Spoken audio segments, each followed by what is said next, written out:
இங்கே நாங்கள் இருக்கிற ஏரியாவில் ஒரு சின்ன எக்ஸிபிஷன் ஒன்று போட்டிருந்தாங்க. வின்டர் முடிஞ்சு ஸ்ப்ரிங் ஆரம்பிச்சிருச்சு. இன்னும் சம்மர் அப்படிங்கிறதுனால வெளியில் மக்கள் கூட்டத்தை அதிகமாக பார்க்கலாம். இந்த மாதிரி நேரத்தில் அதிகமாக அங்கங்கே எக்ஸிபிஷன்ஸும் போடுவாங்க. இங்கே சில கேம்ஸ் இருந்தது. இந்த லைட்டும் மியூசிக்கும் தான் எங்களை அட்ராக்ட் பண்ணுச்சு. உள்ளே என்னெல்லாம் கேம்ஸ் இருக்குதுன்னு சொல்லி பார்க்கலான்னு வந்திருந்தோம். குட்டி குழந்தைங்களுக்கு தகுந்த மாதிரியான சில கேம்ஸும் பெரியவங்க விளையாடுற மாதிரியான சில கேம்ஸுமே உள்ளே இருந்தது.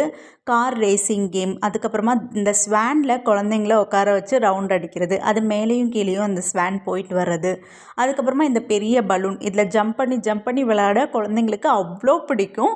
குட்டீஸ்லேருந்து ஒரு 10-12 ஏஜ் வரைக்கும் குழந்தைங்கள கூட அலோவ் பண்ணுறாங்க. எல்லா குழந்தைங்களும் இதில் தான் மேக்ஸிமம் விளையாட ஆசைப்படுறாங்க.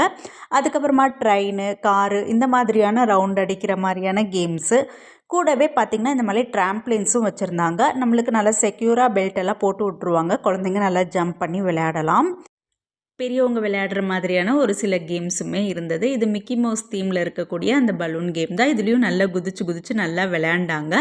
இது பார்த்திங்கன்னா நல்லா 360 டிகிரியில் ரொட்டேட் ஆகுது. கீழே 4 சீட்டும் மேலே 4 சீட்டும் இருக்குது. அந்த சீட்டுமே தனியாக 360 டிகிரி ரொட்டேட் ஆகுது. கீழே இருக்கிற பார்ட்டு மேலே போகும்போது அவங்க உட்காந்துருக்குற அந்த சீட்டு தனியாகவே 360 டிகிரி ரொட்டேட் ஆகுது. எப்பா எப்படி தான் இந்த கேம் எல்லாம் விளையாடுறாங்களோங்கிற மாதிரி இருந்துச்சு.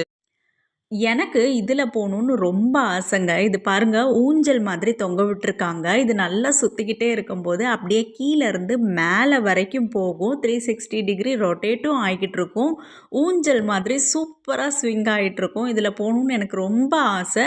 பட் எங்கள் வீட்டில் பயந்துக்கிட்டு அலோவ் பண்ணவே மாட்டிக்கிறாங்க. பட் கண்டிப்பாக ஒரு நாள் நான் ஏதாவது ஒரு எக்ஸிபிஷனில் இதை ட்ரை பண்ண தான் போகிறேன்.